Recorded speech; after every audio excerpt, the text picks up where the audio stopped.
24 Days of Rum, deň prvý. Dnes to bude španielská tradícia z Dominikánskej republiky.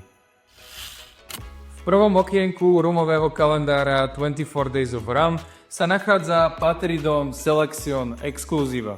Pôvod Dominikánska republika, destilácia Column Still, zrenie americký a francúzsky dub, 6 až 12 rokov, 40% alkoholu. Zaujímavosť, vyrába ho destiléria Alcoholes Finos Dominicanos, ktorá je jednou z najekologickejších destilérií na svete.